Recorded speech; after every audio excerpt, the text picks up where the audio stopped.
பேரவை விதி 110 கீழ் அறிக்கை அளிக்க மாண்புமிகு முதலமைச்சர் அவர்களுக்கு அனுமதி அளிக்கப்படுகிறது. மாண்புமிகு முதலமைச்சர் அவர்கள்.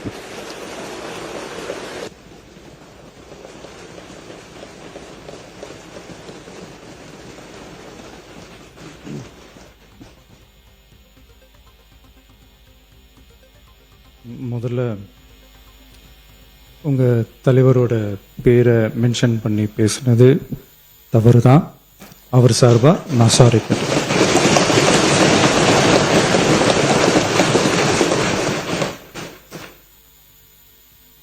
மாண்புமிகு பேரவைத் தலைவர் அவர்களே, தமிழக மக்கள் நம் உயிர் என்றால் தமிழக விவசாயிகள் நம்ம உயிர் நாடி. உலகில் ஜாதி, மதம், இனம், மொழி என அனைத்து வேறுபாடுகளுக்கும் அப்பாற்பட்டு நடைபெறும் தொழில் என்றால் அது விவசாய தொழில் மட்டுமே. உலகின் ஒரு மூலையில் உற்பத்தி செய்யப்படும் விவசாய பொருட்கள் உலகின் மற்றொரு மூலையில் உள்ள மக்களின் உணவு தேவையை பூர்த்தி செய்கிறது.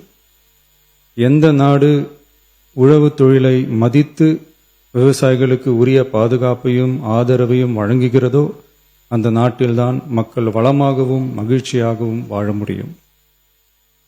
தமிழக வெற்றிக் கழக அரசு பல்வேறு நிதி நெருக்கடிகளின் மத்தியில் ஆட்சி பொறுப்பேற்றாலும் பதவியேற்ற 15 நாட்களுக்குள் விவசாயிகளின் கடன் சுமையை குறைக்க கடந்த 25/5/2026 அன்று குறு சிறு மற்றும் இதர விவசாயிகள் பெற்றிருந்த பயிர்க்கடனில் 50,000 ரூபாய் வரையிலான கடன்களை முழுமையாக தள்ளுபடி செய்ய ஆணை பிறப்பிக்கப்பட்டது.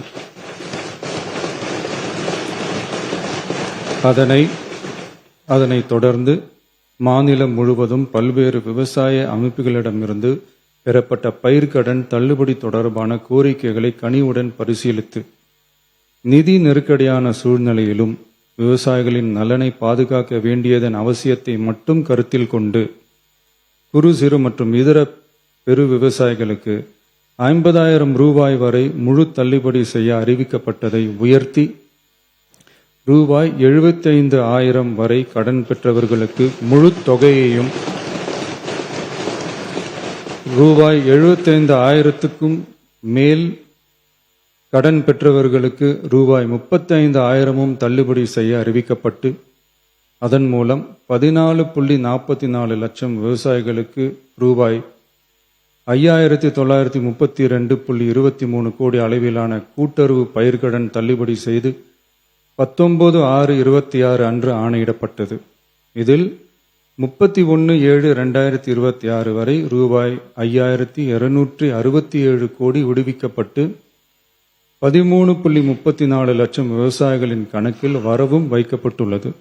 இச்சூழ்நிலையில் மாநிலம் முழுவதும் உள்ள விவசாய சங்க அமைப்புகளின் பிரதிநிதிகள் பயிர்க்கடன் தள்ளுபடியை அதிகரிக்க வேண்டும் என்ற கோரிக்கையை முன்வைத்து கொண்டிருந்தனர். இதனைத் தொடர்ந்து 7/8/2026 அன்று விவசாய சங்கங்களின் பிரதிநிதிகள் மாண்புமிகு மூத்த அமைச்சர்கள் மற்றும் துறை செயலாளர்களுடன் நடைபெற்ற ஆலோசனை கூட்டத்தில் அவர்களின் கோரிக்கைகள் விரிவாக பரிசீலிக்கப்பட்டது. கடந்த காலங்களில் பயிர்க்கடன்கள் தள்ளுபடி செய்யப்பட்டாலும் அரசால் கூட்டுறவு வங்கிகளுக்கு செலுத்த வேண்டிய தொகை 4 to 5 ஆண்டு கால இடைவெளியில் செலுத்தப்பட்டு வந்துள்ளது. 2021 ஆண்டில் பயிர்க்கடன் தள்ளுபடி செய்யப்பட்ட தொகை 2021 முதல் 26 வரையான காலத்தில் அரசால் 12 தவணைகளாக கூட்டுறவு வங்கிகளுக்கு செலுத்தப்பட்டுள்ளது. ஆனால் அந்த கால அவகாசம் நமது அரசுக்கு தற்போது இல்லை.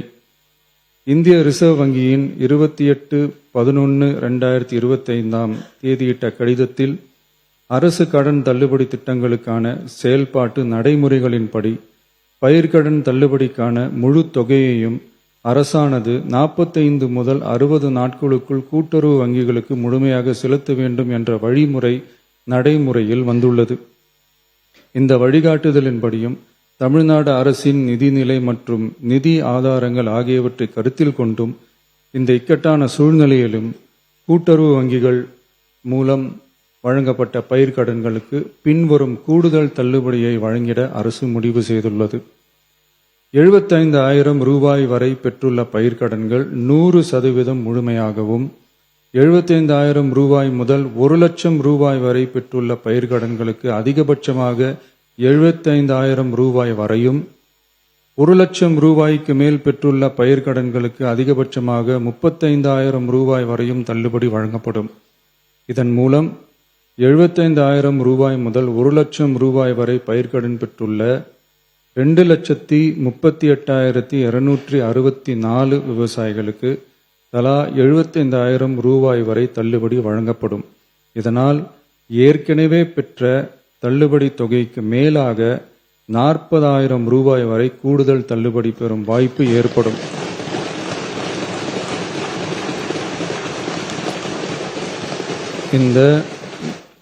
இந்த கூடுதல் பயிர்க்கடன் தள்ளுபடியால் அரசுக்கு சுமார் ரூபாய் 953.06 கோடி கூடுதல் நிதிச்சுமை ஏற்படும். இருந்தாலும் தமிழக விவசாயிகளின் நலனில்தான் நமது நலன் உள்ளது என்று கருதி சுமார்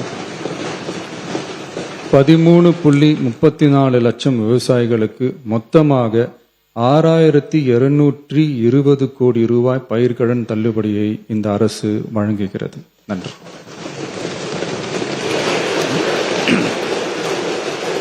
மானிய கோரிக்கைகள் மீதான விவாதம் தொடர்கிறது. மாண்பு உறுப்பினர் அறநிலையத்துறை அமைச்சர் என்ன சொல்ல விரும்புறீங்க? மாண்புமிகு பேரவை தலைவர் அவர்களே, சிறிது நேரத்திற்கு முன்பாக பேசிய முன்னாள் முதல்வர், அவையின் மூத்தவர் அண்ணன் OPS அவர்கள் சட்டமன்றத்தின் கண்ணியம் குறித்து நமக்கெல்லாம் சொல்லிக் கொடுத்திருந்தார். உண்மையில் முடிச்சிடறேன், சம்மதம் இல்லைங்க, முடிச்சிடறேன் சொல்லிடுறேன். இல்லை என்ன அதையெல்லாம் முதல் முறையாக சட்டமன்றத்திற்கு உறுப்பினராக வந்திருக்கக்கூடிய நாங்கள் கற்றுக்கொள்ள தயாராக இருக்கிறோம். அதுல எங்களுக்கு எந்த விதமான ஆட்சேபனையும் கிடையாது. அதே சமயத்தில் அண்ணா சொன்ன கடமை, கண்ணியம், கட்டுப்பாடு என்பதையே தன்னுடைய மூச்சாக வைத்திருக்கக்கூடிய மாண்புமிகு முதல்வர் அவர்களும் அதற்கான கருத்தை இப்போது தெரிவித்து விட்டார்.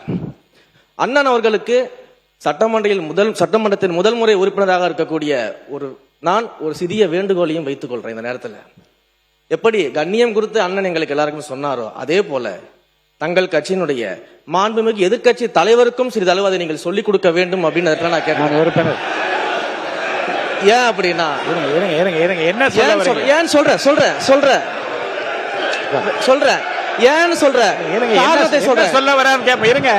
காரணத்தை சொல்றேன்.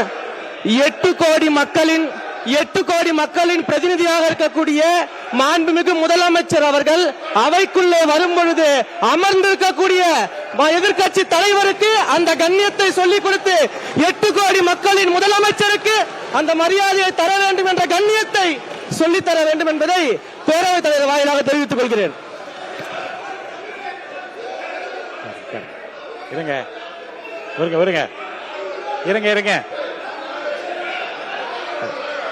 உட்காருங்க.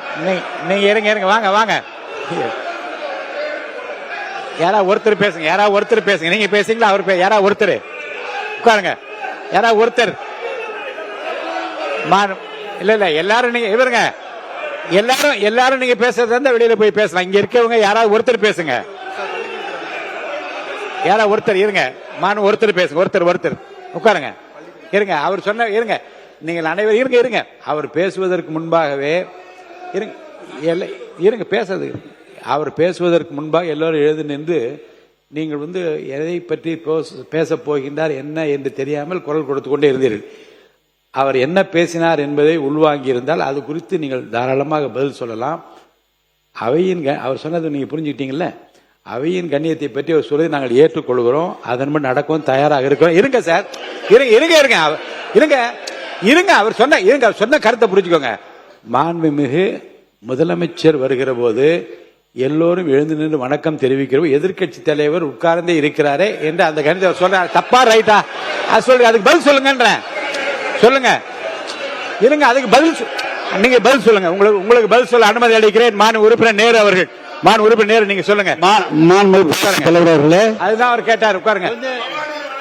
அதுதாங்க அவர் கேட்கிறார். உட்காருங்க. மாண்பு உறுப்பினர் நேரு அவர்கள்.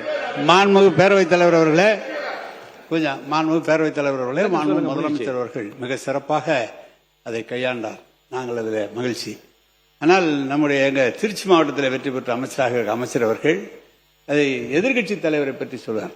நாங்கள் கூட 5 ஆண்டு காலம் முதலமைச்சராக தளபதி அவர்கள் இருந்தார்கள். அப்படி தளபதி நம்முடைய முன்னாள் முதலமைச்சர் அவர்கள் இருக்கிற போது, அவர் வருகிற போது எதிர்க்கட்சியில் இருக்கிற தலைவர் எழுந்ததில்லை. இல்ல கொஞ்சம் இருங்க, கொஞ்சம் எழுந்ததில்லை.